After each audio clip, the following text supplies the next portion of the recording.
Israel's doing an amazing job attacking the Iranian nuclear system and destroying it, and attacking Iran's lethal ballistic missile force and wiping it out. Okay, more is needed.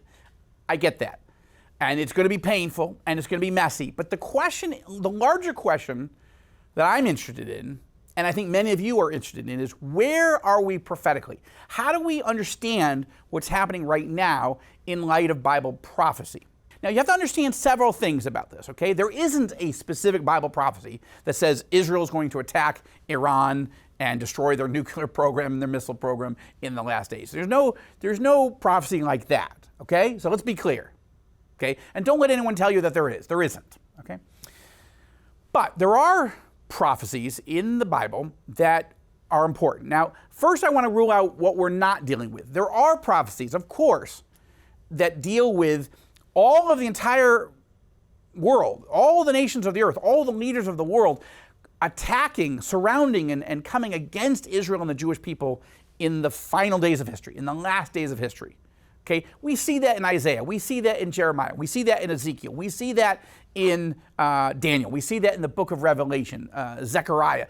There's a lot of prophecy that deals with the ultimate final showdown of the world against Israel. That's not where we are. Okay, that's important to rule out. Now, there is the specific prophecies that I want to spend a few minutes on. That's the prophecies of Jeremiah 49, where God says he's going to judge the leaders of Iran in the last days. That's important for us to see and to understand and to unpack for a bit. And the related prophecy is Ezekiel 38 and 39, what Bible scholars talk about as the war of Gog and Magog. Okay, now I want to start with Gog and Magog, and I want to analyze that for a few moments, okay? So you have to understand that there is a scenario. I don't think it's likely right now, but I can't rule it out, in which the scenario would be, okay, Russia is being humbled and picked apart militarily in Ukraine, right? And Iran is being humbled and picked apart militarily by Israel right now. So it would seem like this is not a good moment, not a likely moment, in which Russia and Iran are going to team up and work with other countries, Turkey, Sudan, other countries that are in the Ezekiel 38 and 39 coalition, and come and attack Israel now. But is that possible? Yeah, that's possible, that Russia and Iran will decide to get vengeance right now in the coming days, weeks, months. But they don't have much of a military, either of them. Russians don't have much of a military to send to attack Israel. And Iran isn't going to be moving ground forces towards Israel when all the air systems have been destroyed, and Hezbollah is destroyed, and Hamas is destroyed. So now, could they turn to Turkey? Could they energize Turkey? Turkey has the largest military in the Middle East. So if Vladimir Putin were Gog, and I don't know that he is, I'm not saying that he is, but let's say he was, and Putin is Gog, and Gog works with Iran and Turkey, Gomer in ancient times, and puts together this coalition. Turkey has a huge military. Right now it's part of NATO, but could it be mobilized against Israel? It could be. President Recep Erdogan, the Turkish president, has threatened to invade Israel, has threatened all kinds of things against Israel over the last 20, 21 months. So is that possible, that the coalition comes and it's mostly Turkish forces to fulfill Gog and Magog? That's possible. I won't rule it out, but I don't think it's likely. So let's look at more what's likely. What seems to be is that Russia being humbled and Iran being humbled, Israel's going to emerge as this superpower. And Hezbollah is gone. Hamas is almost gone. The Houthis are being destroyed. So what I'm saying is that I think it's most likely that Israel enters a new season of peace, prosperity, security. I think that in the wake of this, the Saudis will, in fact, want to make peace with Israel and join the Abraham Accords. I think it's possible that Lebanon might decide, hey, let's make peace. Is it possible Syria might want to make peace too? Maybe. I don't trust the leader of Syria now. He's a former ISIS guy. But is it possible? Yeah, it's possible. The point being that the prelude, the prerequisite for Russia and Iran and all these other countries to come and surround and attack Israel in the last days that we see in Ezekiel 38, the prerequisite is that Israel's living securely in the land. Go look at Ezekiel 38, verse 11. It says that this is a description of the forces of Gog and all of his coalition coming against Israel when Israel's been regathered, the Jews have been regathered to the land of Israel, check, and Israel's living securely in the land. I think that's where we're heading. And I think Israel's going to become incredibly successful and secure and prosperous. And I don't know, is that 5 years? Is that 10 years? Is that 50 years? I don't know how long that interval is until Gog and Magog kicks in. I really have no idea, and I'm not speculating on it. But I'm just saying I think that's the period that we're heading into. That's what Iran set into motion, and they didn't see themselves setting into motion Israel's success, a superpower rising. When they ordered Hamas to attack on October 7th, 2023, they did not see their own terror proxies and themselves being picked apart and destroyed. They didn't see that. But God has shown us mercy because millions and millions and millions and millions of Christians around the world are praying, interceding on behalf of Israel for the peace of Jerusalem. And that's what we're seeing. God is answering these prayers. Now, there's the Jeremiah 49 prophecies, and I don't have a lot of time tonight to talk about it, but that is a prophecy where eventually God's going to judge the leadership of Iran. I don't think that's where we are yet, but let's keep watching. Let's keep praying. That's going to happen. My general sense is that Jeremiah 49 is connected to Ezekiel 38, 39, that when God rains fire down from heaven and creates earthquakes and all kinds of judgments against Israel's enemies in the Gog and Magog war, that's going to include the judgment of the leaders of Iran, and then Iran will be free. But is it possible that this regime will be judged and Jeremiah 49 will kick in the near term? I would love that. Let's pray for that. I'm praying for that. I'm just saying, let's watch these carefully, cautiously, soberly. Let's not jump to sensationalist conclusions. But we are living in prophetic times, and we need to be watching clearly, and we need to be praying without ceasing. Magen David Adom is Israel's emergency services system. It's made up of over 37,500 paramedics, EMTs, and first responders. And 90% of these courageous men and women are volunteers. They risk their own lives to save others, and they don't take any pay for their work. They're on the front lines of saving lives in Israel every single day. Every car accident, every heart attack, every terror attack, every missile strike, they're there. Magen David Adom is primarily funded by donors. That means the bandages, ambulances, even the medical training they receive, just about everything they need to save lives comes from friends who love Israel, people just like you. If you want to know what you can do to support Israel, support Magen David Adom. I can't think of a better way. Please visit savinglifeisrael.org right now. You can also find out more information by clicking the link below. Please give to help save lives in Israel.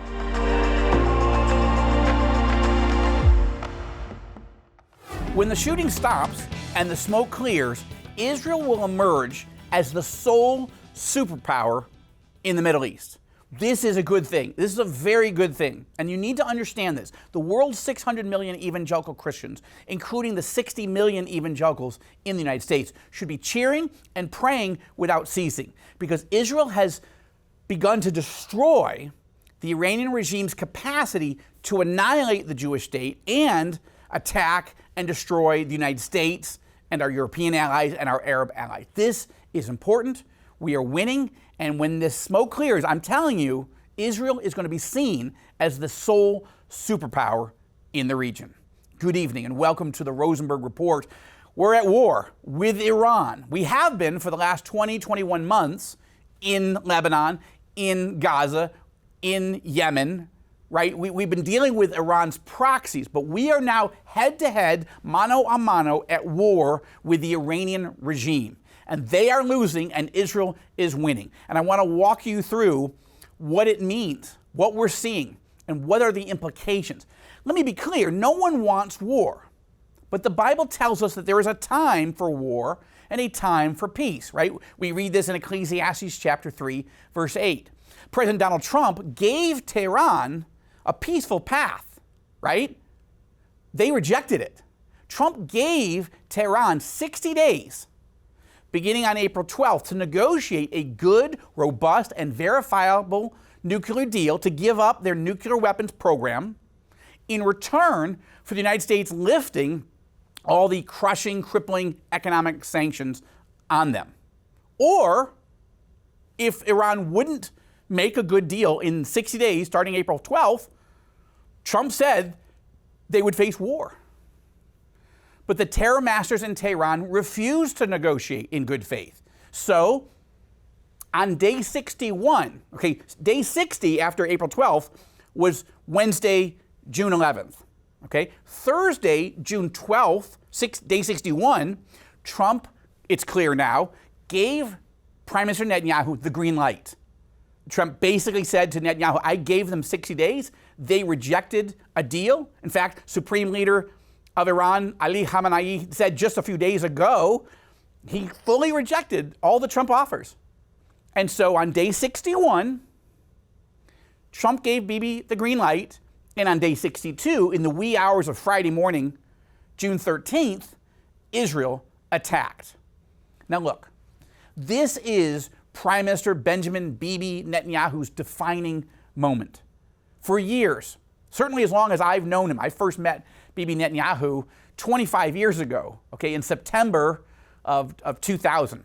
And as long as I've known him, Netanyahu has warned that Iran was moving towards nuclear weapons and would have to be stopped, and we might, at some point, the world might have to go to war to stop Iran. In fact, Israel might have to go to war, and Israel might have to go it alone. And for as long as I've known him, 25 years, Netanyahu has prepared his nation, its military, and himself for this moment. And now the time has come. Netanyahu is doing what no American leader, no Arab leader, no Israeli leader before has ever had the courage to do. You have to understand that. This is not normal. This is his story. You're watching history, not just prophecy, history unfolding. By launching Operation Rising Lion, a bold and massive preemptive attack that the Iranians did not see coming, Bibi Netanyahu is wiping the Iranian threat off the map. Now, how are people reacting in the region? Well, Israelis are certainly going through hard times right now. It's exhausting. The sirens are going off, it feels like all the time, not quite all the time. As I record this, we've had well over 350 missiles and suicide drones fired at us. But Israelis are standing with our prime minister. We know this fight was coming. We knew it. It's come, and we're glad to be in it, and we're going to win it. We're glad to see the success of the Israeli Defense Forces and the ingenious intelligence forces. It's going well. How is it being seen throughout the region? Well, in the palaces in Riyadh, Saudi Arabia, and Abu Dhabi, the United Arab Emirates, and Manama, the capital of Bahrain, and Amman, the capital of Jordan, and Cairo, Egypt, and Rabat, Morocco, I'm telling you, the Sunni Arab leaders that I know, they're cheering. They can't say that publicly, right? They can't be on the side of Israel publicly as Israel attacks Iran. But they see Iran as the number one threat in the region. And I'm telling you, they're cheering. In fact, they're breathing a great sigh of relief because Israel is doing what absolutely has to be done, and no one else would do it. Israel is castrating the apocalyptic, genocidal death cult that rules in Tehran. Israel is removing the central existential threat, not only to Israelis, but to the Sunni Arab world and to all people of goodwill in this region. Israel is making it possible for peace and prosperity and regional cooperation to thrive in the years ahead, rather than extremism and hatred and cruelty and genocide to thrive. That's what Iran wants. We want peace and prosperity and security. And that's what's going to happen. That's what we're going to get. Indeed, when the smoke clears, it's possible, not definite, but I want you to know it's possible that when the smoke clears, this wicked, cruel, evil Iranian regime may actually fall. Let's pray that that happens. And guess who's watching all this? It's not just the Arab world that's watching and cheering because they're seeing their great threat being removed.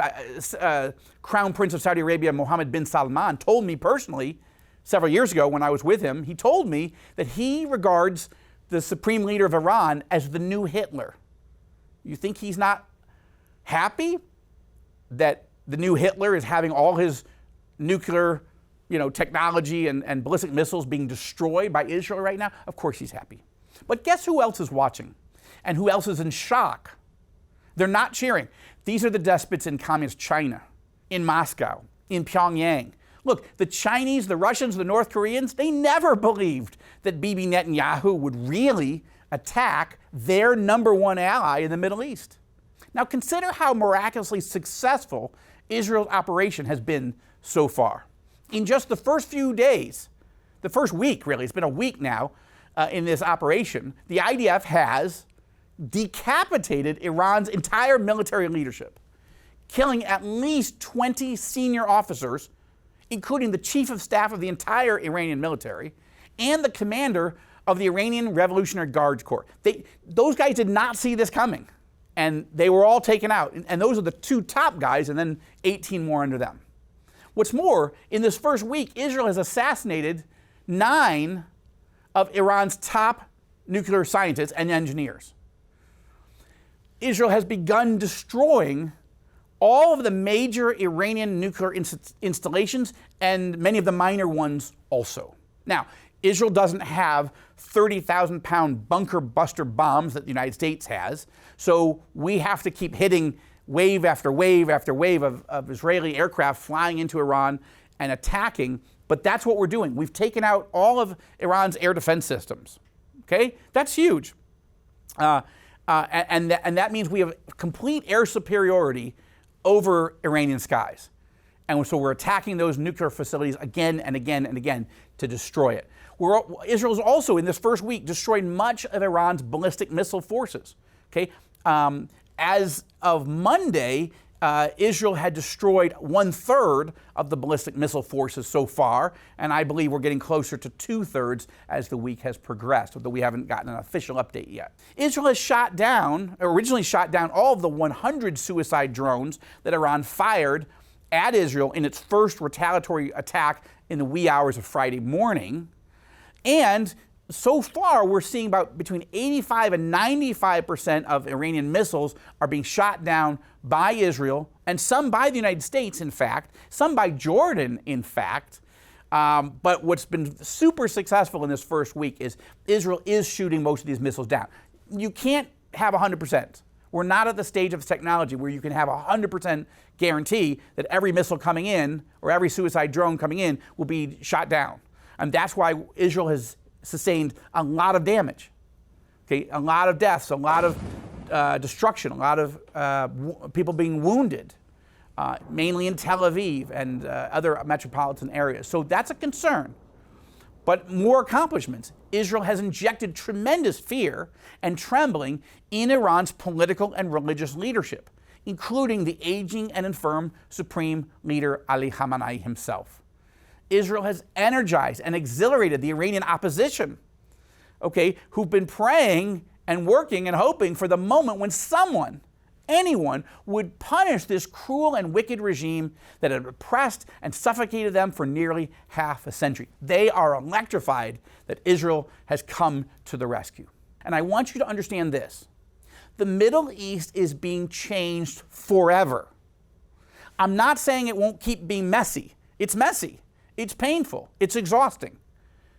I'm not saying that Iran can't do more damage. They've done damage, and I'm sure they're going to do more.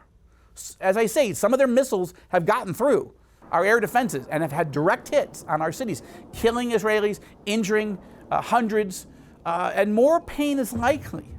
And I'm not saying that Iran's regime doesn't have tricks up its sleeves that could also hurt us badly in the coming days and weeks.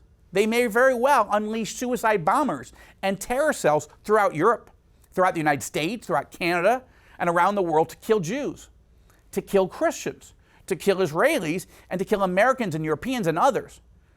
And evangelical Christians, I'm asking you, please hear me. We need to be praying without ceasing, praying for the peace of Jerusalem, praying for security in all the countries that you live in. And we need to be more vigilant than ever before. But don't miss what a big deal this is. The Middle East is being changed forever because Israel has decided to go on offense. We were attacked on October 7th. It was horrific. We've been attacked in the world. The world has turned against us. And Israel has risen. By God's mercies and the prayers of millions and millions and millions of Christians like yourselves, Israel is being emboldened to hit our enemies and destroy them once and for all. We're not going after civilians. We're going after militaries. We're going after their strategic and tactical capabilities. And we're winning, and we're going to win. The Middle East is being changed forever. And Israel, in a few months, in the next year, you're going to see it. Israel is going to emerge as the sole superpower in the region. And that's a very good thing.